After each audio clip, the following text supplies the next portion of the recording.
who has made today a reality for all of us who are living. It is Allah's favor on us that we are living today.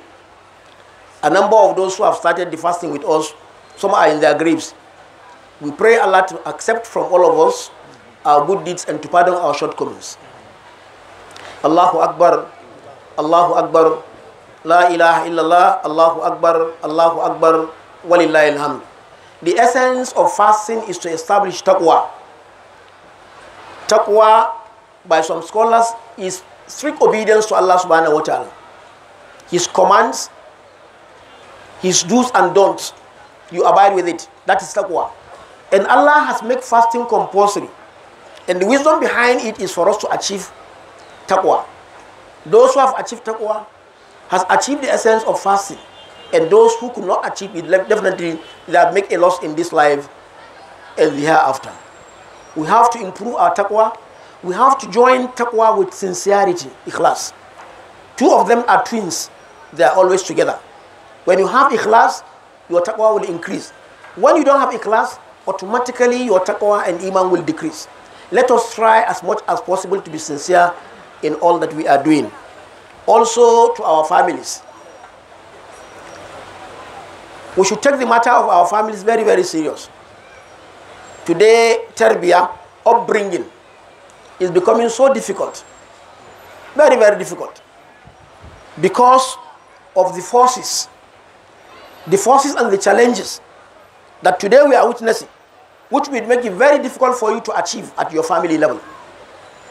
That's why we call upon each and everyone to be ideal and to make sure you monitor the activities of your family so that you have an acceptable, ideal family.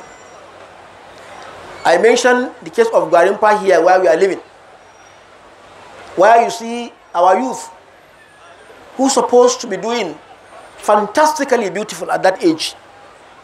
But you see some group of them going about with drugs, not only consuming, but dealers of drugs in this Gwarinpa.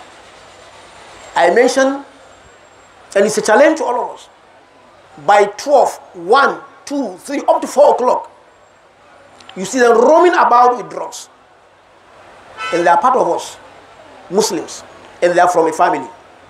Now, that challenge would tell in future, where nothing is done about it, then the Ummah will continue to be losing the strength of that Ummah, the strength of the youth.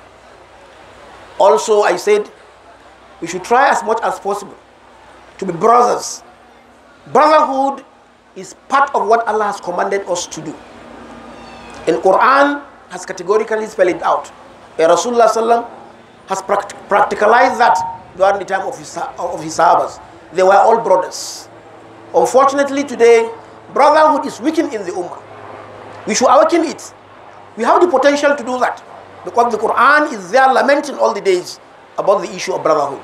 It is brotherhood that will be extended to unity. Where an Ummah lacks brotherhood, don't expect that Ummah to be united. And this really is a crisis in the Ummah, where people are at par, not having concern, except very few. May Allah subhanahu wa ta'ala strengthen us. I also mentioned the area of distancing ourselves from grievous offenses, like shirk, like fornication, like stealing, like drinking, drug abuse, so many criminalities that today the Muslims are involved in. We should try as much as possible to fight it, individually and collectively. Upon this, I mentioned the area of corruption. Bribe, collecting and giving. It has become so rampant in the society. In fact, it is almost been acceptable everywhere. Your right will not be given to you until when you give out. When you complain, they will say, no, that is the normal thing.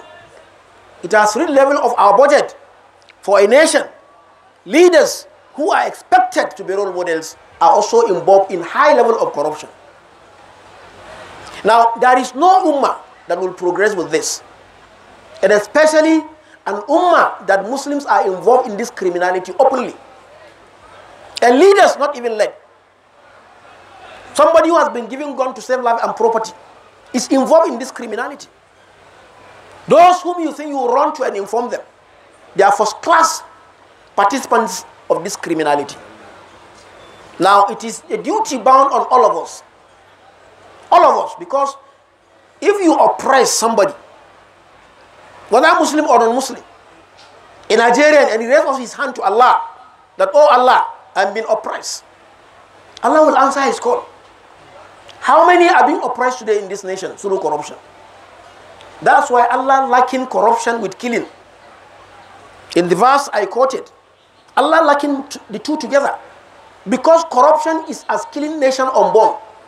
You are not only killing the person you are oppressing, but you are killing millions and even millions yet to be born. And this is the situation we are in today in the country. Allah will not save the situation until when we are ready to save the situation. It is Allah's promise that such a nation that is involved in oppressing those who are weak, oppressing those who have the right, even if they are powerful, then automatically Allah will never allow it to continue. Allah will take revenge. That's why we should see it to be a serious matter. Very, very serious. Because it has gone into classes of levels. Classes of levels. You weep and cry blood. Because the nation is into it fully. A full-time program. We ask Him, the Most High, to continue to guide us, to accept our good deeds, to give us peace in our homes, in our hearts, in our nation, Nigeria, and all other nations. Allahumma izzal Islam wal Muslimin wa dammir a'da'ana a'da'aka a'da'ad-din. Allahumma alayka bil kafara wal fasaqa wal fajara. Allahumma taqabbal qiyamana wa siyamana wa ruku'ina wa sujudina wa du'aina. Allahumma taqabbal minna. Allahumma taqabbal minna. Taqabbal Allahu minna wa minkum. ربنا اغفر لنا ذنوبنا وكفر عنا سيئاتنا وتوفنا مع الأبرار ربنا آتنا في الدنيا حسنة وفي الآخرة حسنة وقنا عذاب النار إن الله وملائكته يصلون على النبي يا أيها الذين آمنوا صلوا عليه وسلموا تسليما اللهم صل على محمد وعلى آل محمد كما صليت على إبراهيم وعلى آل إبراهيم إنك حميد مجيد وبارك على محمد وعلى آل محمد كما باركت على إبراهيم وعلى آل إبراهيم في العالمين إنك حميد مجيد تقبل الله منا ومنكم